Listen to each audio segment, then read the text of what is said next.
मैनपुरी जनपद में आज पुलिस प्रशासन के लिए बड़ी चुनौती भरा दिन रहा। यहां 2 वीआईपी प्रोग्राम हुए। सूबे के मुख्यमंत्री के बाद बसपा की मुखिया मायावती ने भी जमकर हुंकार भरी और उन्होंने बसपा प्रत्याशी शिव प्रसाद यादव को भारी बहुमत से जिताने की अपील की। आपको बता दें, बसपा मुखिया भी अपने कोर वोट बैंक पर अच्छी पकड़ रखती है। उन्होंने कहा कि हमने किसी को हराने या जिताने के लिए प्रत्याशी नहीं उतारा, बल्कि चुनाव जीतने के लिए मजबूत प्रत्याशी उतारा है। कांग्रेस की तरह ही भाजपा भी सामंतवादी तथा धरातल पर कोई कार्य न करने वाली साबित हुई। उन्होंने सपा, भाजपा, कांग्रेस पर निशाना साधा। बताते चले कि बसपा प्रत्याशी शिव प्रसाद यादव भी वोटों में खासकर घोषी मतदाताओं में अच्छी पकड़ रखते हैं। मायावती के आने से मैनपुरी चुनाव त्रिकोणीय बनता नजर आ रहा है। क्या कुछ कहा सुश्री मायावती ने, आइए सुनते हैं। इस चुनावी जनसभा में इकट्ठा हुए पार्टी के सभी छोटे बड़े पदाधिकारी एवं कार्यकर्ता हैं। आज आप लोग देश में, मैं यहाँ आपके उत्तर प्रदेश स्टेट में भी लोकसभा के लिए हो रहे आम चुनाव में अपनी पार्टी के उम्मीदवारों के समर्थन में मुझे सुनने के लिए यहाँ इकट्ठा हुए हैं, तो उसके लिए मैं आप सभी लोगों का हार्दिक दिल से आभार प्रकट करती हूँ। वैसे आप लोगों को ये मालूम है कि हमारी पार्टी, वैसे आप लोगों को ये मालूम है आए दिन इन पर खासकर हिंदुत्व की आड़ में हो रही जनजाति भी यहाँ काफी ज्यादा चरम सीमा पर पहुँच चुकी है। इनके साथ साथ अपर कास्ट समाज में से विशेषकर गरीब लोगों की भी हालत हमें कोई खास अच्छी नजर नहीं आती है। इनकी गलत कृषि नीतियों के कारण किसान वर्ग भी आए दिन आंदोलित ही रहता है। साथ ही इनकी गलत आर्थिक नीतियों की वजह से देश की अर्थव्यवस्था पर भी इसका काफी बुरा प्रभाव पड़ रहा है, जिससे यहाँ विशेषकर छोटे एवं मध्यम वर्गीय व्यापारी वर्ग भी काफी ज्यादा दुखी व परेशान हैं। और अब केंद्र में पूर्व की रही सरकारों की तरह ही वर्तमान भाजपा सरकार में भी यहाँ पूरे देश में गरीबी, बेरोजगारी एवं महंगाई आदि भी लगातार काफी ज्यादा बढ़ रही है। देश में हर स्तर पर फैला भ्रष्टाचार भी अभी तक खत्म नहीं हुआ है।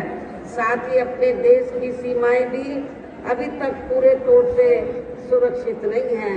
ये भी बड़ी चिंता की बात है। ऐसे में अब आप लोगों को देश में हो रहे लोकसभा चुनाव में कांग्रेस, बीजेपी व इनकी सहयोगी पार्टियों को भी केंद्र की सत्ता में आने से जरूर रोकना है। जिनकी गलत नीतियों व गलत कार्य प्रणाली आदि को आप लोग काफी हद तक आजमा भी चुके हैं।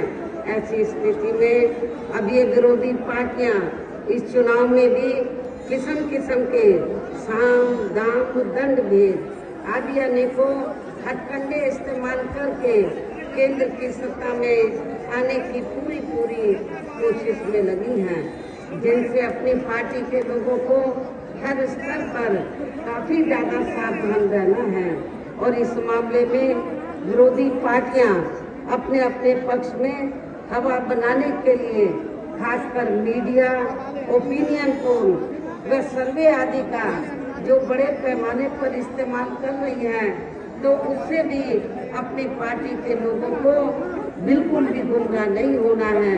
इसके साथ ही विरोधी पार्टियों के विभिन्न रूपों में जारी किए गए इनके हवाई व प्रलोभन भरे चुनावी घोषणा पत्रों एवं वायदों आदि के बहकावे में भी अपनी पार्टी के लोगों को कतई भी नहीं आना है, जिन्हें ये पार्टियां चुनाव खत्म होने के बाद ज्यादातर अमल में नहीं लाती हैं।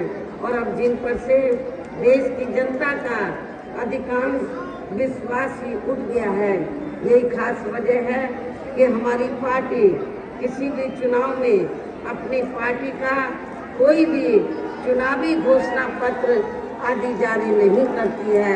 वैसे भी हमारी पार्टी किसी भी मामले में कहने में बहुत कम बल्कि कार्य करके दिखाने में ही ज़्यादा विश्वास रखती है। और इस बात का सबसे बड़ा सबूत ये है कि उत्तर प्रदेश में और खास तौर से जब त्योहार होते थे, चाहे हिंदू के या मुस्लिम समाज के लोगों के, चाहे हिंदुओं के या मुस्लिम समाज के लोगों के, तो हमेशा यहाँ पर कुछ ना कुछ वारदातें होती रही। लेकिन मेरी हुकूमत में ऐसा कुछ नहीं हुआ।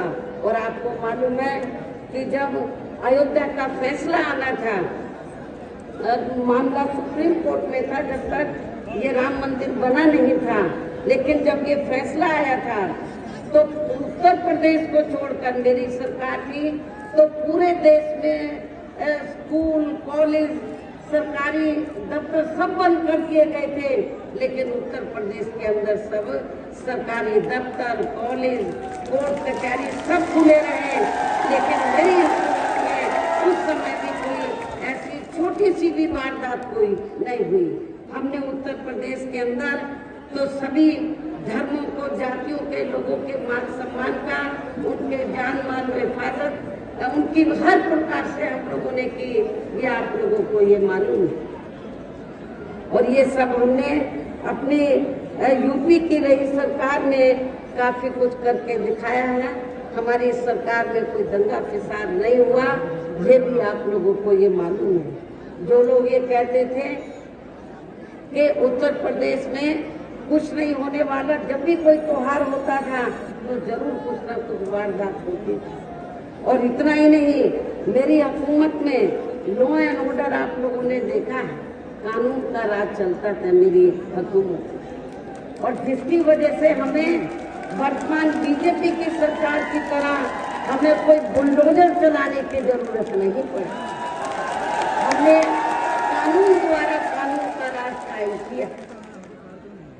इसके अलावा हमने यूपी में सर्व समाज में से गरीब एवं बेरोजगार लोगों को बेरोजगारी भत्ता आदि न देकर उन्हें बड़ी तादाद में रोटी रोजी के साधन भी उपलब्ध कराए हैं।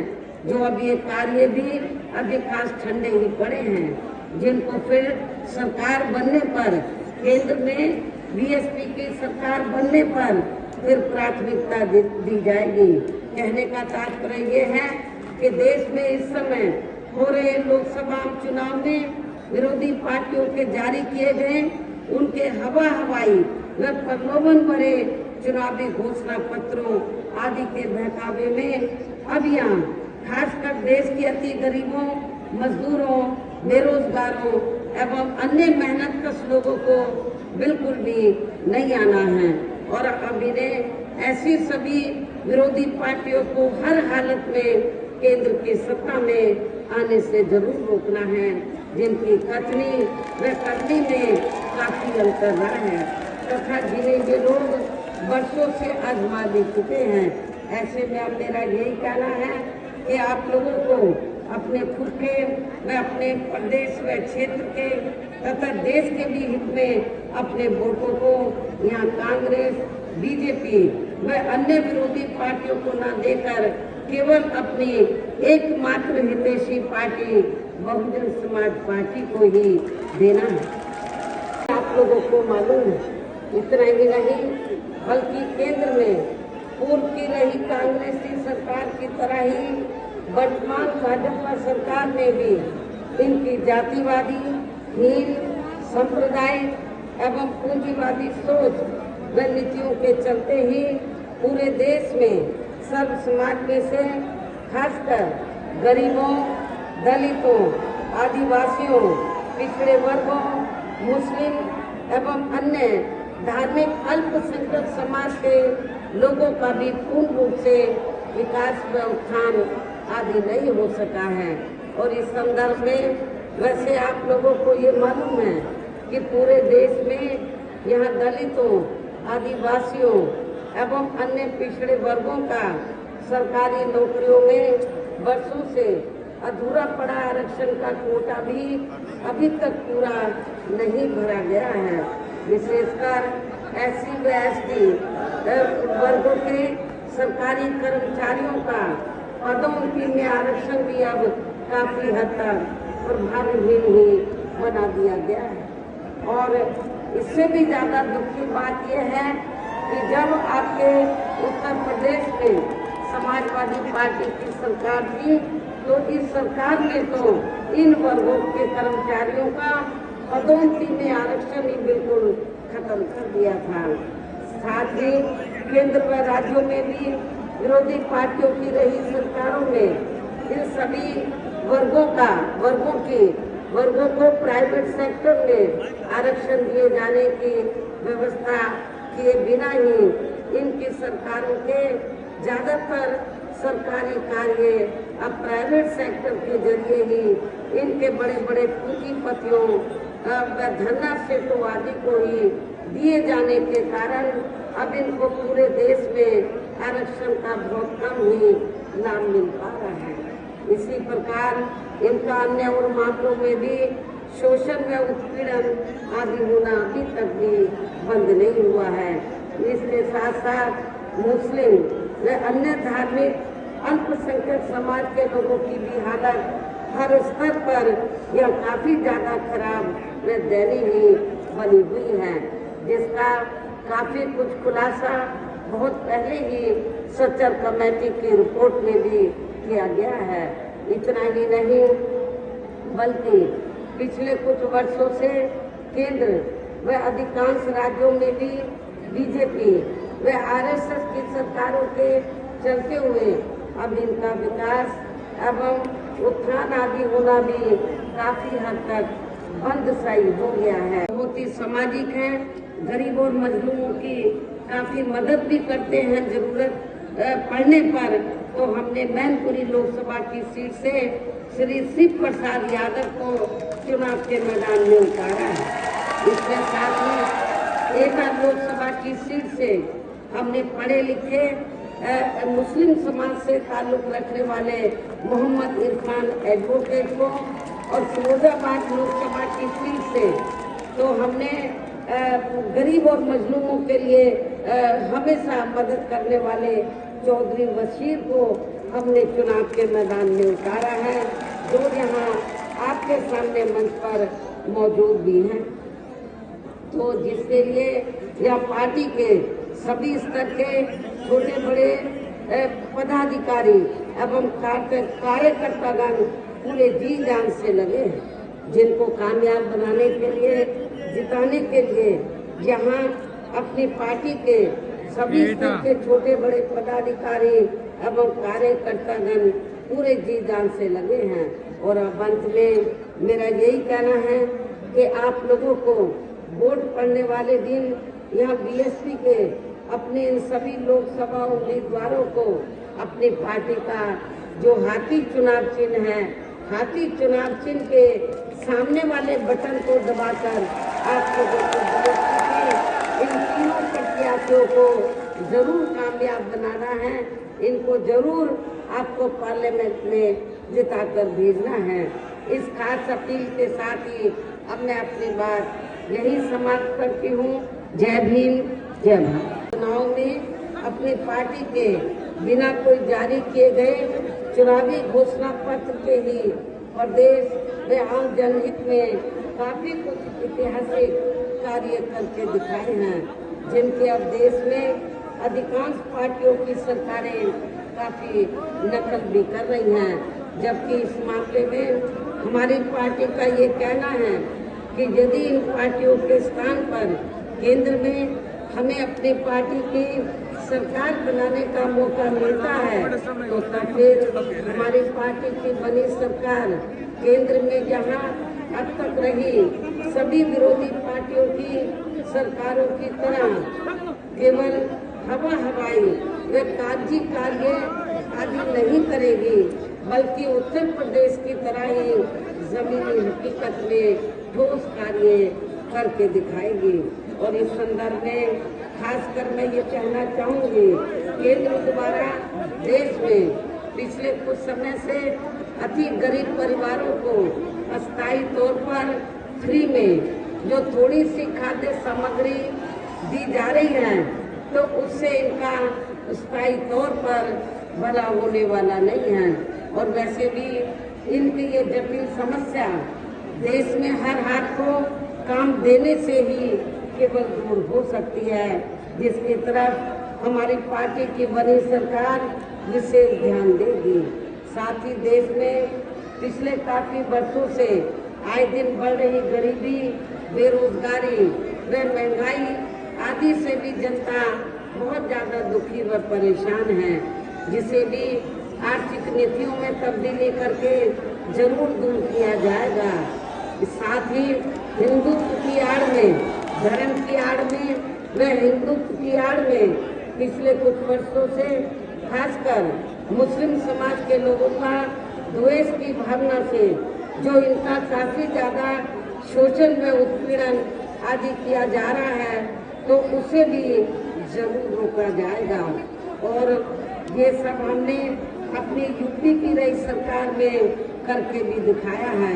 जब उत्तर प्रदेश में मेरे नेतृत्व में सरकार बनी, जब भी बनी, तो उत्तर प्रदेश के अंदर हमने कोई हिंदू मुस्लिम दंगा नहीं होने दिया और सभी धर्मों बीजेपी व अन्य किसी भी विरोधी पार्टी तथा गठबंधन आदि के साथ मिलकर नहीं, बल्कि अकेले ही अपनी पार्टी के बलबूते पर पूरी तैयारी व दमदारी के साथ ये चुनाव लड़े।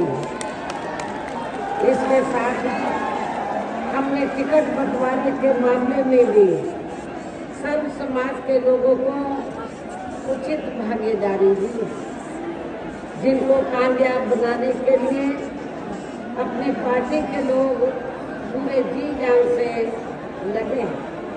और इस संबंध में मैं ये बताना चाहूँगी कि हमारी पार्टी ने खासकर आपके मैनपुरी लोकसभा की सीट से, इसके बगल में एटा लोकसभा की सीट से, फिरोजाबाद लोकसभा की सीट से, तो हमने जिनको भी चुनाव के मैदान में उतारा है, तो ये तीनों के तीनों उम्मीदवार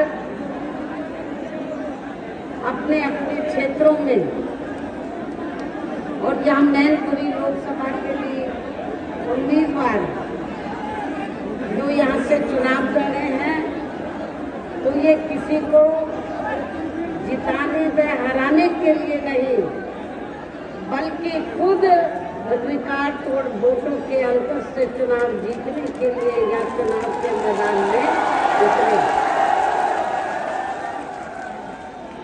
यहाँ प्रचार कर रही है मैनपुरी में कि बीएसपी तो किसी को जिताएगी, किसी को हराएगी, खुद जीतने वाली नहीं है, लेकिन उल्टा ही ना हो जाए।